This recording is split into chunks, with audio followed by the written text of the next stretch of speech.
হরে কৃষ্ণ। আজ 26শে আষাঢ় 1433 ও 11ই জুলাই 2026 শনিবার একাদশী যোগিনী। এই যোগিনী একাদশীর দিন আমি ভাগবত পাঠ করছি। আজ আমি পাঠ করছি ভাগবতের চতুর্থ স্কন্দ দ্বিতীয় ভাগ সপ্তবিংশতি অধ্যায় পুরঞ্জনের নগরীতে চণ্ডবেগের আক্রমণ, কালকন্যার উপাখ্যানের শ্লোক 15 থেকে 18।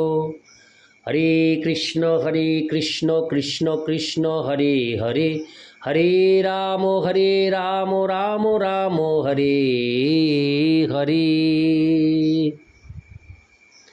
শ্লোক 15। তে চণ্ডবেগানুচরা পুরঞ্জন পুরং সদা অর্তুমারে ভীরে তত্র প্রত্যষেধৎ প্রজাগর। অনুবাদ: গন্ধর্বরাজ চণ্ডবেগ ও তার অনুচরেরা যখন পুরঞ্জনের নগরী লুণ্ঠন করতে শুরু করেছিল, তখন পঞ্চফণা বিশিষ্ট সর্পটি তাদের সেই আক্রমণ প্রতিহত করতে শুরু করেছিল। তাৎপর্য: কেউ যখন নিদ্রিত অবস্থায় থাকে, তখন তার প্রাণবায়ু বিভিন্ন স্বপ্নের মাধ্যমে সক্রিয় থাকে। সর্পের 5টি ফণা ইঙ্গিত করে যে প্রাণবায়ু প্রাণ, অপান, ব্যান, উদান ও সমান।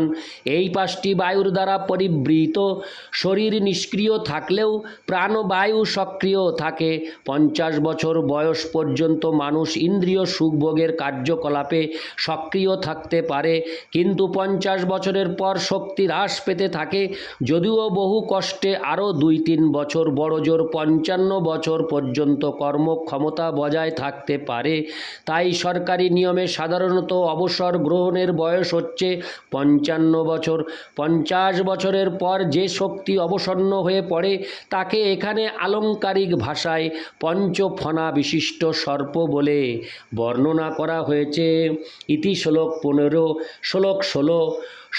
সপ্তভি শতৈরেকো বিংশত্যা চ শতং সমাহ পুরঞ্জন পুরাধ্যক্ষ গন্ধর্বৈর্যুযুধে বলি। অনুবাদ: গন্ধর্বের সংখ্যা 720 হলেও রাজা পুরঞ্জনের নগরীর অধ্যক্ষ পঞ্চফণা বিশিষ্ট সর্পটি একাকী তাদের সঙ্গে 100 বছর ধরে যুদ্ধ করেছিল।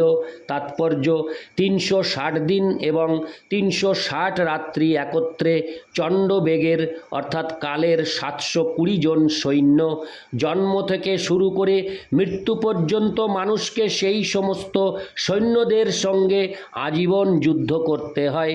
সেই যুদ্ধকে বলা হয় জীবন সংগ্রাম।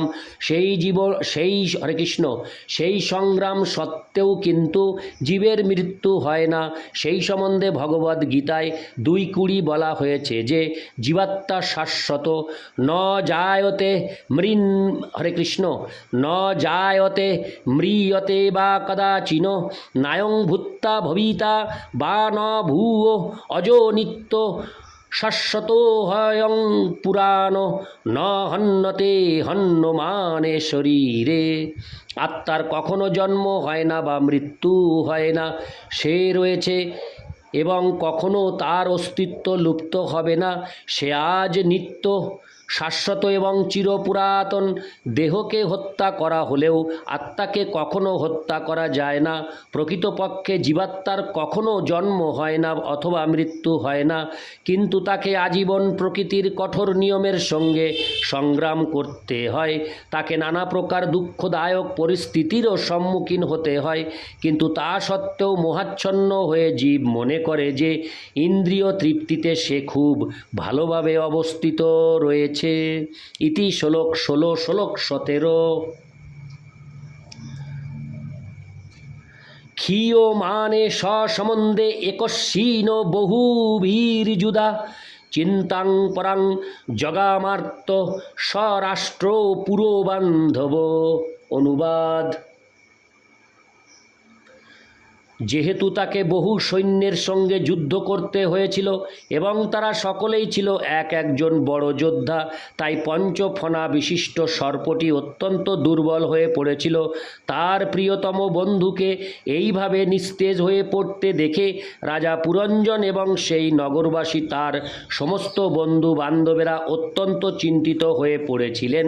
তাৎপর্য: জীব শরীরের অভ্যন্তরে বাস করে এবং দেহের অঙ্গ প্রত্যঙ্গগুলি সহ বেঁচে থাকার জন্য সংগ্রাম করে। এই সমস্ত অঙ্গ প্রত্যঙ্গগুলিকে এখানে সেই নগরীর নাগরিক এবং বন্ধু বান্ধব বলে বর্ণনা করা হয়েছে। বহু সৈন্যের সঙ্গে একাকী কিছুক্ষণ ধরে সংগ্রাম করা যায়, কিন্তু সর্বক্ষণ করা যায় না। জীব যদি ভাগ্যবান হয় তাহলে সে এই শরীরে 100 বছর ধরে জীবন সংগ্রাম করতে পারে, কিন্তু তারপর আর তার পক্ষে সেই সংগ্রাম চালিয়ে যাওয়া সম্ভব হয় না। তখন জীব পরাজয় স্বীকার করে। এই প্রসঙ্গে শ্রীল ভক্তিবিনোদ ঠাকুর গেয়েছেন: বৃদ্ধকাল আউলো সব সুখ ভাগলো, কেউ যখন বৃদ্ধ হয়ে পড়ে তখন আর জড় সুখ ভোগ করা সম্ভব হয় না। মানুষ সাধারণত মনে করে যে ধর্ম আচরণ এবং পুণ্যকর্ম করতে হয় জীবনের শেষ পর্যায়ে। সেই সময় মানুষ সাধারণত চিন্তাশীল হয়ে ওঠে এবং ধ্যান করার নামে অবসর কাটাতে কিছু তথাকথিত যোগ অভ্যাস করে। কিন্তু যারা সারা জীবন ইন্দ্রিয় সুখ ভোগের চেষ্টায় অতিবাহিত করেছে তাদের পক্ষে ধ্যান করা একটি হাস্যকর প্রচেষ্টা মাত্র।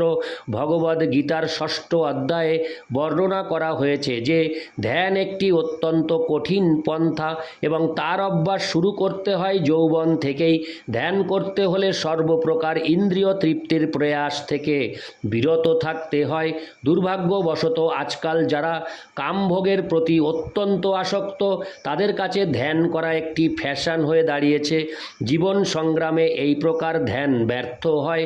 কখনো কখনো এই ধরনের ধ্যানের পন্থাকে ট্রান্সেন্ডেন্টাল মেডিটেশন বলা হয়। রাজা পুরঞ্জন বা জীবাত্মা তার কঠোর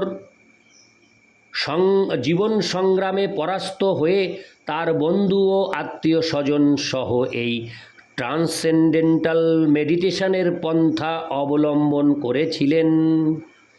ইতি শ্লোক 17। শ্লোক 18।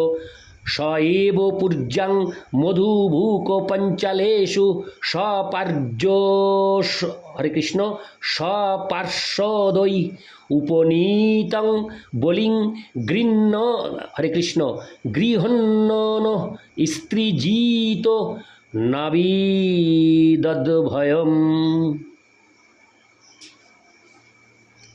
অনুবাদ: রাজা পুরঞ্জন পঞ্চাল নামক তার রাজ্যে কর সংগ্রহ করে নানা প্রকার মৈথুন সুখে মগ্ন থাকতেন।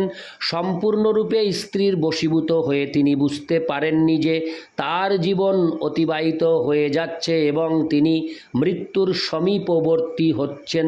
তাৎপর্য: রাজা, রাষ্ট্রপতি, সচিব, মন্ত্রী আদি রাজকর্মচারীদের প্রজাদের কাছ থেকে কর সংগ্রহ করে তাদের ইন্দ্রিয় সুখভোগের উদ্দেশ্যে তা ব্যয় করার ক্ষমতা রয়েছে। শ্রীমদ্ ভাগবতে বলা হয়েছে যে এই কলিযুগে রাজকর্মচারীরা, রাজন্যাস এবং সরকারের সঙ্গে সংশ্লিষ্ট ব্যক্তিরা, এমনকি মন্ত্রী, সচিব ও রাষ্ট্রপতিরাও কেবল তাদের ইন্দ্রিয় সুখভোগের জন্য জনসাধারণের কাছ থেকে কর আদায় করবে। সরকারের উপরওয়ালাদের ব্যয় অনেক বেশি এবং তাই প্রতি বছর কর বৃদ্ধি না করলে সরকার চলতে পারে না। যে কর সংগ্রহ করা হয় তা সরকারি কর্মচারীদের ইন্দ্রিয় তর্পণে ব্যয় করা হয়। এই প্রকার দায়িত্বহীন রাজনীতিবিদেরা ভুলে যায় যে এক সময় মৃত্যু এসে তাদের সমস্ত ইন্দ্রিয় সুখভোগ হরণ করে নেবে। তাদের অনেকেরই বদ্ধমূল ধারণা যে মৃত্যুর সময় সব কিছু শেষ হয়ে যাবে। এই প্রকার নাস্তিক্যবাদ চার্বাক নামক দার্শনিক বহুকাল পূর্বে প্রত্যাবর্তন করেছিলেন। তার মত হচ্ছে যাবৎ জীবেত সুখং জীবেত ঋণং কৃত্যা ঘৃতং পিবেত। তিনি আরও বলেছেন, মানুষের মৃত্যু পরবর্তী জীবন, পূর্ববর্তী জীবন অথবা পাপ জীবন সম্বন্ধে ভীত হওয়া উচিত নয়, কারণ দেহটি ভস্মীভূত হলে সব কিছু শেষ হয়ে যাবে। যারা জড় বিষয়ের প্রতি অত্যন্ত আসক্ত, এটি হচ্ছে তাদের দর্শন। এই প্রকার দার্শনিক বিচার কাউকে মৃত্যু ভয় থেকে রক্ষা করতে পারে না এবং পরবর্তী জন্মের জঘন্য জীবন থেকেও রক্ষা করতে পারে না। ইতি শ্লোক 18। হরে কৃষ্ণ কৃষ্ণ কৃষ্ণ হরে হরে, হরে রাম রাম রাম হরে হরে। হরে কৃষ্ণ।